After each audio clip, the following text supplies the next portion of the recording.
My son Ryan and his wife Megan said they trusted me. They asked if I could watch their place for a week while they took a trip.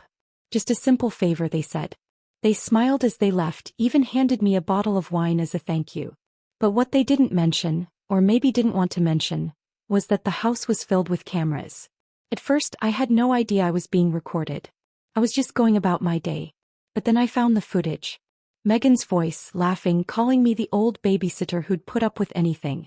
And that's when it clicked. This wasn't about trust. It was a setup. Yes. But what they didn't expect was that I wasn't the quiet woman they used to know. Not anymore. This time the cameras didn't catch me, they exposed them. If this story hits home, go ahead and subscribe. And drop a comment telling me what city or country you're listening from. I'd really love to know. My name is Nancy Walker. I was 66 back then, and I'd spent most of my adult life working as a school librarian in a quiet town just outside Madison, Wisconsin.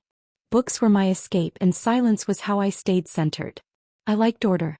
I liked having my tea at the same time every morning. I liked knowing exactly where everything belonged.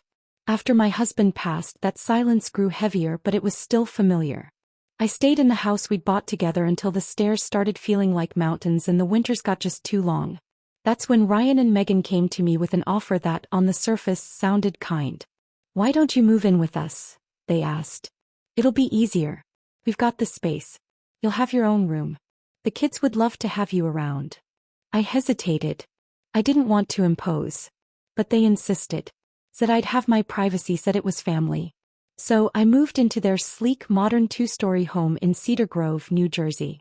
It was beautiful. Bright white countertops, brushed steel appliances, not a speck of clutter in sight. But it felt more like a showroom than a home. The walls were pale gray and off-white, decorated with abstract art that felt cold and distant. My room was on the first floor. The door closed, sure, but it didn't block out Megan's opinions about how I folded the towels, what I kept in the closet, or whether I used the nice soap in the guest bathroom. So I tried. I picked the kids up from school. I did the dishes. I stayed invisible in the shared spaces. It was a strange kind of dance, helpful but not too visible, present but never in the way. Megan always smiled, but it was the kind of smile that didn't reach her eyes. Then one Wednesday morning in May, she knocked on my door.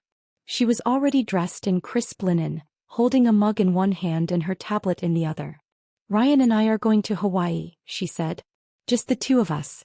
First real vacation in years." She smiled again, rehearsed and perfect. "We trust you, Nancy. We'd feel better if you stayed here instead of being alone at your age." She mentioned the fridge was stocked, the garden needed a bit of watering, and told me to treat the house like my own. On the counter, she left a bottle of Merlot with a note written in her perfect script. "For your quiet evenings. Thank you for everything, Nancy." I should have felt appreciated. But instead I felt not scared exactly.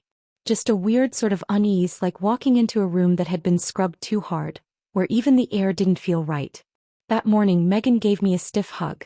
Ryan kissed my cheek. The kids waved from the back seat, still half asleep. I stood on the porch and watched their car disappear down the road. And then I was alone, or so I thought. The house was quiet. I wandered into the kitchen, ran my hand across the cool marble counter, glanced at the wine she'd left. I opened the fridge. Everything was organized, even the vegetables were pre-cut in neat containers. The blinds were drawn just enough to let in soft morning light that stretched across the shiny hardwood floors. I stood in the middle of the living room and let the silence settle. But it didn't feel peaceful. It felt staged, like the house was pretending to be perfect. Still, I told myself I was being silly. I made some tea, sat by the window with my book and tried to enjoy the quiet. But something in me stayed on edge, like I was being watched. Not by someone outside, but by the house itself. The first day passed quietly.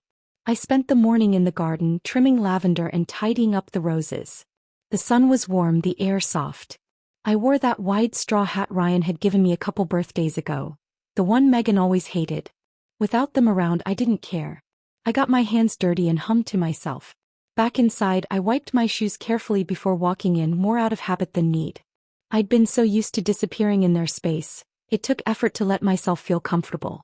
I made a cup of lemon ginger tea and drank it from the one chipped mug in their perfect cabinet. It was the only thing in the house that looked like it had been used. I watched birds flit across the patio stones and tried to let my shoulders drop. But the stillness in the house didn't feel natural. It felt like the house was holding its breath. Later I wandered the downstairs rooms. The dining room was laid out like something from a magazine. Silverware stacked perfectly, napkins folded like origami. The living room smelled faintly of lemon and eucalyptus from one of Megan's diffusers. The books on the shelf were all color-coordinated and unread. I opened one. Its pages were stiff, never touched. Even the bathroom lights flicked on automatically, and the mirror didn't have a single streak. I stared at myself longer than usual. My eyes looked tired, yes, but they were sharp. I was alert. Like I was waiting for something I couldn't name. Dinner that night was simple: soup and toast. I washed the dishes and dried them right away. I read a little, then went to my room to finish a crossword. And that's when I saw it. A tiny red light in the corner of the ceiling, blinking. At first I thought it might be a smoke detector. But the blink was too deliberate, too steady. I'd worked in schools long enough to recognize surveillance when I saw it. I lay in bed watching it. My heart didn't race, but it didn't settle either. I told myself not to jump to conclusions. Maybe they installed it for security. It was a big house. Maybe it was normal. But then I thought, why hadn't they told me? And why was it in the guest room? The next morning I tried to shake it off. I went for a walk. Stopped at the corner bakery and bought a croissant. But no matter how I tried, that little blinking light followed me even when I wasn't in the house. I sat at a small park bench that afternoon, watching a young mother guide her daughter along the path as she learned to ride a bike. For a few peaceful minutes I let myself forget. But the moment I stepped back into the house, something felt off. Not just quiet, but tight, like the air itself was bracing for something. I brushed it off at first, but little things started catching my attention. The faint click when I stepped into the laundry room. The hallway lights, which turned on automatically even when the sun was pouring through the windows. And then there was the moment Alexa chimed in after I muttered something to myself in the kitchen. That's when Megan's words from last month came back to me. We love our smart home. It listens better than the kids. I remember laughing when she said it. I wasn't laughing now. That night I stood under the blinking red light in my bedroom. I pulled a chair over and climbed up. And there it was, a tiny pinhole lens tucked inside what looked like a smoke detector. But it wasn't. It was a camera. My hands started shaking, not from fear exactly, but from clarity. It wasn't for safety. It wasn't about intruders. It was about me. They'd been watching me. Studying me. Whatever quiet I'd been starting to feel shattered under that little red light. I stood in the center of the room, staring at the walls, ceiling, corners, wondering how many more there were, how long they'd been recording, and what kind of woman smiles sweetly while handing over a bottle of wine, knowing full well what she's about to do. The house was still, but it no longer felt still in the peaceful sense. It felt like it was holding its breath, listening, watching. I didn't feel like a guest anymore. I felt like a test subject in a lab dressed up like a home. I barely slept. I lay in bed, eyes locked on that blinking light above me, ticking like a slow metronome. Every time I closed my eyes, I saw Megan on some beach with Ryan, drink in hand, casually opening an app, watching me toss and turn, seeing how I curled under the blanket, what I wore to bed, how I talked to myself, how I cried. If I cried. The next morning I moved through the kitchen like I was underwater. I made coffee without thinking, hands trembling as I clutched my chipped mug, staring at the quiet, curated living room. My stomach turned, but my mind was clear. I had to find the rest. I started in the living room. Slowly, carefully, I moved around the space, pretending to dust while scanning everything. The corners. The outlets. The shelves. That's when I saw it. A small black circular device hidden among the fake books, its lens covered with a decorative sticker. Then another, posing as a motion detector high in the ceiling corner. In the kitchen I spotted one above the fridge, disguised as a timer but with a lens too small to notice unless you were searching for it. And now I was searching. In the dining room, one peered down from inside the chandelier, aimed right at the table. The hallway. A glossy black dot inside the thermostat. The laundry room. A hidden lens tucked on the shelf above the dryer. The deeper I looked, the more they appeared. My breath felt tight in my chest. I grabbed a notebook from the junk drawer and started writing. Quietly. Systematically. Every location. Every angle. I wasn't a guest anymore. I was an investigator in someone else's home. Then came the upstairs office. It had always been off limits. Megan once said it was where she handled freelance contracts. Lots of sensitive info. The door was usually locked, but that day it turned. I hesitated, then stepped inside. It was nothing like the rest of the house. This room was alive, with wires, devices, labeled boxes stacked on shelves. The desk held a laptop, a second monitor, and a console blinking in green and amber. I sat down slowly. No password prompt. The desktop background was a photo of the kids on a hiking trail. There were folders sitting plainly on the screen. Logs, footage. I opened footage. Each file was labeled with a date and a room. Kitchen, May 9, 2024. Living room, May 8, 2024. Guest room, May 7, 2024. I clicked. The video played in silence. There I was, sitting on the couch reading a book. I watched myself sip tea, scratch my arm, rub my forehead, shift uncomfortably. I looked unaware, vulnerable. I opened another file. This time I was in the kitchen in my robe, washing a dish, mumbling something to myself while staring out the window. File after file. Days, weeks, months. I had no idea how long this had been going on. Then I found a folder labeled clips. Inside, short, curated videos. Some only 10 seconds long. Each tagged with words like muttering, crying, talking to herself. They were analyzing me. Compiling data. Studying me like a case file. Then I clicked one more. And it wasn't of me. It was Megan. Sitting in the office on a video call, laughing with someone I didn't recognize. Glass of wine in hand. Her voice was light, but the words hit like stones. She still doesn't realize she's on camera, she said, laughing. It's kinda sad, really. She talks to herself more than she talks to the kids. Like she's narrating her own loneliness. The person on the other end laughed. Megan kept going. I swear we could cut together a little documentary. Portrait of the forgotten matriarch. I didn't cry. I didn't speak. I just sat there in that chair, in that cold, blinking room, realizing what this had all been. This wasn't a home. It was a glass box. A dollhouse. And I was the display piece. The exhibit. I didn't close the folder. I didn't shut the laptop.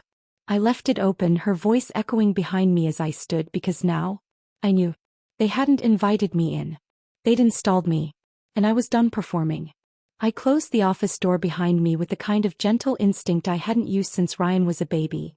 When I'd tiptoe through rooms, closing drawers, folding silence around my steps so he could sleep. But this time the silence wasn't to protect him. It was to protect me. The office was colder than the rest of the house, even though the thermostat said otherwise. Maybe it was the lack of warmth. Maybe it was because the walls felt like they were breathing in instead of out. Everything in that room had been placed with intent.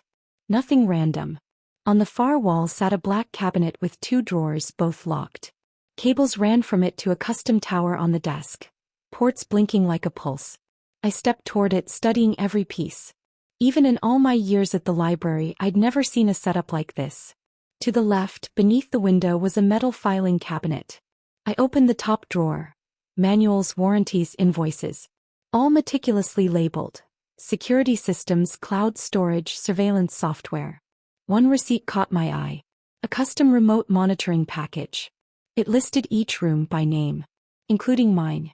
My hand reached into my cardigan pocket. I pulled out an old flash drive, the one I used years ago to back up photos of Ryan when he was little. The irony wasn't lost on me. I plugged it into the desktop tower. A prompt appeared. I dragged the footage folder and began the transfer. It was just a simple drag and drop, but it felt like a revolution. As the files copied, I drifted toward the bookshelves. On the second shelf above the desk were notebooks. Not journals. Logs. Project notes. And in that moment I realized, this wasn't just betrayal. This was documentation. One of the folders was labeled House Data. I opened it, and inside were detailed records. Motion triggers, timestamps, keyword flags. One entry read, 6:43 p.m. Nancy speaks to herself about birds. Emotional tone, nostalgic. Another, 10:10 a.m. appears to look at wedding photo. Possible memory reaction. I wasn't just being watched. I was being studied, monitored, recorded. And not with malice, but with detachment. That was somehow worse. I wasn't a person to them. I was a case file in someone's quiet experiment. A behavioral subject. On the bottom shelf, I found a sleek black leather binder labeled Security Authorization. Inside were access permissions, equipment specs, software agreements. But one printed page made my hands go cold. A clause about data sharing for research or media purposes. Megan had signed it. Her signature, clean and confident in blue ink. The same handwriting she used for grocery lists and birthday cards. Now sat next to a paragraph that gave someone the legal right to monitor and evaluate me like I was part of a controlled trial. The file transfer finished. I ejected the flash drive and slipped it deep into my purse beneath a paperback I'd been rereading. Then I paused. There was one last drawer I hadn't opened, the lowest one on the right side of the desk. I knelt and pulled it open. And there they were. Photographs. Dozens of them. Still shots of me, printed from the surveillance footage. Me brushing my hair. Me asleep. Me watching TV. Me in the kitchen. Some in color, others labeled in handwriting I instantly recognized. Nancy. Early morning. Nancy with book. Nancy crying. Something inside me cracked. Not a loud break. No sobbing. Just that clean glass-like split. Silent. Final. I gathered a handful of the prints, just enough to prove what I had seen, and tucked them into my purse. I didn't take them all. Let them wonder what I knew. Let them guess how far I'd go. As I left the office, I caught my reflection in the glass of the door. I looked older, not because of age but because of knowledge. They'd welcomed me in with smiles, but it was never about family or trust. They built a cage, sleek, modern, and invisible, and expected me to live in it quietly. But they had forgotten something crucial. I had lived an entire life before their cameras. And I was ready to live another one, outside their reach. The house changed once I saw it for what it truly was. The air felt heavier, like someone had just stepped out of the room behind me. I couldn't walk across a floor or sit in a chair without imagining those unseen lenses tracking every move. Every heel click, every scrape of furniture, suddenly echoing with a sharp metallic clarity. It wasn't fear anymore. It was awareness. I stopped pretending. For 2 full days I moved through the house like a different woman. Calm, deliberate. I unplugged devices under the excuse of saving energy. I draped scarves over suspicious objects. I adjusted picture frames just slightly off angle. I opened windows I'd never touched before. I left old black and white movies playing with the sound off. Noise meant to disrupt their expectations. When I passed the hallway mirror, I stopped and really looked at myself. I wasn't just some aging mother-in-law in borrowed space. I was a woman reclaiming her autonomy. And I knew I couldn't confront them yet, not with shaking hands or a breaking voice. It had to be on my terms. So I planned. I printed a few of the photos, the surveillance images. One in the kitchen. One in the bedroom. One with my hand in a drawer. Mundane moments. Ordinary. But that's what made them so deeply invasive. I placed them in an envelope along with a short, quiet note. Then I mailed it to myself, certified. Postmarked. A trick I'd learned years ago during a property dispute at the library. A timestamp. Proof in case this ever became more than family. Then I sat down in the guest room and filmed myself. Not dramatic. No yelling. I sat in the armchair by the window, the one Megan always nudged an inch to the left after I straightened it, and I looked straight into the only camera I'd left untouched. And I spoke. I talked about what it felt like to be welcomed with kindness but treated with suspicion. About the weight of always being helpful but never truly seen. About the absurdity of becoming a subject in the very home where I was asked to feel safe. And then I said the thing I needed to say most. I was done participating. Not just in the surveillance, but in the unspoken agreement that I'd stay small, silent, and grateful in exchange for proximity to my son's family. The video ran 10 minutes. I ended it with one sentence. I've always been more than you chose to see. I uploaded it to a private cloud and emailed the link to myself. And to Mark Carter, a former coworker from the library now practicing family law. I hadn't spoken to him in years. But he once told me, if you ever need anything, you call me. Well, it was time. With my evidence secured, digital and physical, I began to reclaim the house. Quietly. Powerfully. I cooked breakfast and let the scent fill the halls. I played classical music in the afternoon. I brought out my knitting and worked right there in the center of the living room. I lit candles. I walked barefoot. I took phone calls from old friends and laughed. Loudly. Not rebellion. Not revenge. Just a declaration. I was still here. I always had been. The morning they were set to return, I brewed a fresh pot of coffee and placed the printed photos neatly on the kitchen counter. Then I stood in the hallway, looked up at the tiny lens in the ceiling, and smiled. Not sweetly. Not kindly. Just truthfully. I stepped outside with the garden hose and began watering the roses, slowly, carefully, the way I always had. Quiet. Patient. Precise. That night they came home. Sunburned. Relaxed. Expecting the same quiet woman they had left behind. But I wasn't her anymore. And the cameras would show them that. They pulled into the driveway just after dusk. I was already in the garden, seated with a cup of tea. Just like the day they left. The sky was deepening into violet. The porch light flickered on. I didn't wave. I didn't move. I just sipped my tea and watched. Their voices carried through the hedges. Megan's laugh, high and airy, the one she used when she wanted to seem unbothered. Ryan rolled their suitcase toward the house, keys jingling. The door opened. I heard the soft click. The creak. And then, silence. Not the normal kind. The kind that comes when something's off. When the script doesn't play the way it always has. Megan's voice broke it. Quite now. Easy. Ryan said something, probably asking what was wrong. I pictured it all. The lights on. My note on the counter. The photos laid out. The cameras still intact but no longer a secret. They didn't call my name. I stayed outside. Let the garden grow darker around me. The tea in my cup had gone cold. I held it anyway, it steadied me. After what felt like 15 minutes, Ryan finally stepped out the back door. He looked around until he spotted me. Then he walked over, slowly. His face was blank. Not angry. Not scared. Just undecided. Like he hadn't chosen which version of himself to be yet. Can we talk? He asked. I nodded. Then motioned to the chair across from me. He sat down. Rigid.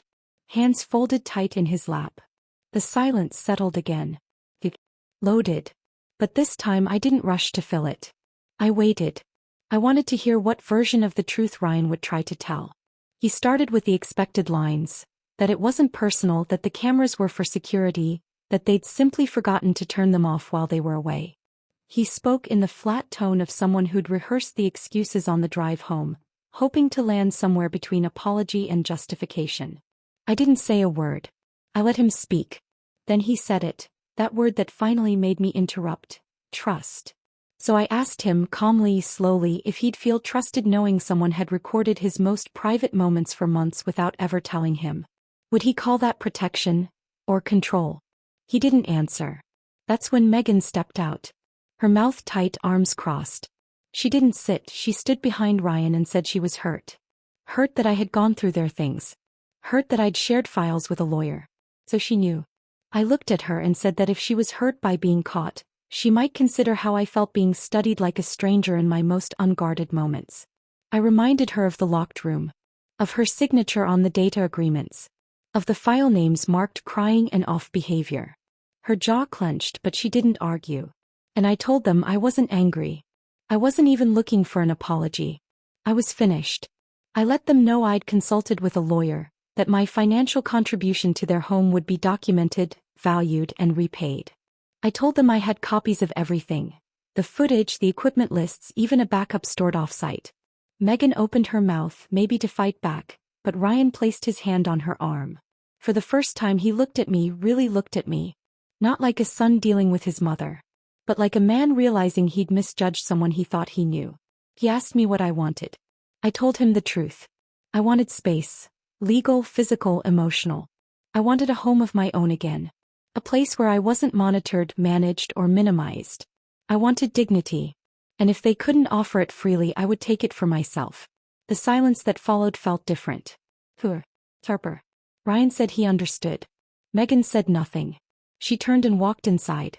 I stood, left my empty teacup on the table and walked past Ryan into the house. He didn't follow. I went to the guest room, closed the door and began packing. There wasn't much. A few sweaters. A stack of books. Some old letters from friends. The blanket I'd had since college. I didn't want their things. I just wanted mine. That night I left the blinds open. Moonlight pooled across the floor. I didn't check the ceiling for cameras. I didn't need to. I knew now. And I knew that the next time I stepped out of that house I would never come back the same. They would never again mistake me for someone who stayed silent. I had been quiet, but I was never blind. The next few days moved with a different rhythm. Steady. Intentional. I walked through the house not as a guest, not as an outsider, but as a woman preparing her exit. The morning after that conversation I called Mark Carter. He picked up on the second ring, his voice warm, familiar. I hadn't spoken to him in years, but some friendships don't fade. They just wait. I told him everything. No drama. Just the truth. The surveillance. The betrayal. The years I had poured into their home, their children, into keeping peace. He listened, then asked me to send over the files. He said we'd begin with a property review and build from there. You don't need to burn the house down, he said. You just need to prove you own part of the foundation. That line stayed with me. By the end of the week we had drafted a formal proposal. It wasn't a threat. It was a boundary, a legal statement of the role I had played in their lives and finances. 5 years ago I'd helped with their down payment. Megan had called it a gift at the time. But we had no paperwork. Just the wire transfer, and the emails where she thanked me for investing in our future. That phrase would be important. Mark drafted a letter. Clear, professional but firm. It detailed the investment, adjusted for inflation and appreciation. It proposed repayment or a formal equity stake that could be converted into housing support for a separate residence. That evening, I handed the sealed envelope to Ryan while he stood in the doorway of the guest room. He didn't open it. He looked tired. Not guilty. Just newly aware. As if he finally saw me, not as a fixture, but as someone who had been holding the house together quietly for years. Megan didn't speak to me that week. She drifted through the house like a ghost, always a room ahead or behind. The cameras stayed off. I let them. A few days later Ryan called me from work. He said they'd read the letter. That they didn't want to fight. That they wanted to make things right. The next afternoon we met in the dining room. I wore the navy sweater Robert gave me one Christmas long ago. He used to call it my meeting sweater. Said I looked like someone you couldn't push around in it. He would have liked this moment. Mark joined the meeting via video. Megan sat with her arms crossed but said little. Ryan did most of the talking. They agreed to repay my investment in full. They'd use the home equity line and provide a relocation stipend. They promised to remove all surveillance devices and sign a written statement acknowledging the breach. I nodded. I listened. I didn't gloat. I wasn't there for revenge. I was there to reclaim what had been taken without thanks. My time, my presence, my labor. By the end we signed the terms. Mark smiled through the screen. That's a clean exit, he said. And something in my chest finally let go. The next week I began looking for a place of my own. I didn't want anything grand. Just something simple. A garden, maybe a little porch. Sunlight in the kitchen. A home where no one measured my worth by how quietly I existed. I found a one-bedroom cottage on the edge of town. It had a bright blue door and ivy along the back fence. The owner, a widow named June Ellis, greeted me with homemade lemonade and a crossword puzzle open on the table. We talked for an hour before she handed me the keys. I think you'll be happy here, she said. And I was. I moved out without fanfare. No arguments. No speeches. Just a quiet departure. I folded the last of my clothes, packed up my books, wrapped the old photo of Robert and me from our trip to Lake Tahoe. I didn't leave a note. I didn't owe them one. Ryan helped carry the boxes. Megan didn't come. I hadn't expected her to. When he set the last box down, Ryan looked around my new space. He said it felt calm. That it suited me. I offered him tea. He declined. He hesitated. Like he wanted to say something meaningful but couldn't find the words. So I let the silence stand. We'd said enough. As he turned to leave, he paused at the door and said, "Thank you. Not just for everything in the past, but for the way you handled the end of it." I closed the door behind him. Locked it gently. And for the first time in years I felt like I was home. The next morning I woke just before sunrise. Not out of duty but something deeper. Curiosity maybe. Or peace. The air in the room was still cool. Not the kind of stillness that makes you feel alone, but held. I stretched under the quilt with no urgency. No footsteps overhead. No faint hum of surveillance. I was unobserved. Unmeasured. And in that moment I felt sacred. I padded barefoot into the kitchen. The old wood floor creaked and I didn't flinch. No one was there to scold me for the noise. I filled the kettle and set it on the stove, humming a lullaby I used to sing to Evan, back when he still curled into the crook of my hip. The tune drifted softly into the room. Full but not loud. As the water heated, I opened the back door and stepped outside. The garden was still half wild, ivy tangled near the fence, rosemary pushing through the soil, and flowers I didn't even know the names of. And I breathed. Free. Dew clung to the grass that morning, shimmering in the soft light just after sunrise. There were no fences out back, only a gentle slope of land that disappeared into a line of trees. I stood at the edge, breathing it all in. Later that morning I unpacked the last of my books, not by size or color but by memory. The old college novels went low on the shelf. The gardening books I rarely touched stayed in the middle. And the poetry, the kind I read only for myself, was placed within reach, next to my armchair by the window. When I stepped back, the room didn't look like a catalog. It looked like someone lived there. Someone with a past. By the third day I'd started to form new rhythms. I ate when I was hungry, not when the house expected it. I napped in the middle of the day without excuse. I kept a small notebook by the sink and wrote down the little things that made me smile. A blue jay at the window, the way sunlight spilled over the kitchen tiles in the late afternoon, the sound of rain tapping the roof like fingertips. All the moments I used to overlook, buried under the noise of other people's needs, became mine again. I found a wind chime at the Sunday market, handmade with little ceramic leaves. I hung it by the back door. Its uneven song made the space feel more alive. I started writing letters to myself, just short ones. Lines like, "You are not invisible here," or "Your life is not a debt owed to anyone." 2 weeks after I moved in, Evan visited with the kids. They ran through the garden like it was a secret forest. I let them pick flowers. I let them get dirt on their knees. There was no one behind me whispering about rules, about stains, about appearances. It was just me, the laughter of my grandchildren, and the lemon verbena blooming in the far corner. When Evan was leaving, he paused longer than usual. He looked at me and said, "You seem peaceful." I nodded. That was the word I hadn't dared hope for. I told him I was learning how to rest. Not collapse, not recover from servitude, but really rest. In a space I chose.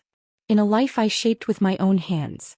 At night I lit candles, not for anyone else but because I loved the flicker, the scent, the warmth. I read poetry aloud even if no one was listening. I sang while folding laundry. I ate dessert first.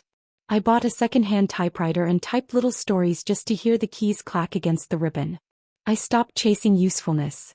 I started choosing joy. Of course there were moments. I'd walk by a mirror and remember that tiny blinking red light. I'd hear Megan's voice echo from that old video. Sharp, amused, so sure of herself. But those memories didn't wound me anymore. They clarified me. They reminded me how far I'd come. My home didn't have voice-controlled lights or designer art. But it had windows that opened wide to let the breeze pass through. It had books with creased spines and dog-eared pages. It had a table that held mugs, fresh bread, and handwritten letters. The silence in this house wasn't emptiness. It was presence. I no longer worried about who was watching. There was no script here. No part to play. I wasn't the quiet helper or the tolerated guest in someone else's life. I had taken off those identities like old winter coats at the start of spring. This cottage was small, but inside it I expanded. Every corner held some trace of me, not because I was cautious, but because I was finally free to leave a mark. I wasn't waiting to be acknowledged. I wasn't hoping to be thanked. I was simply living. And for the first time in years, the space around me was exactly what I needed. Private, chosen, mine.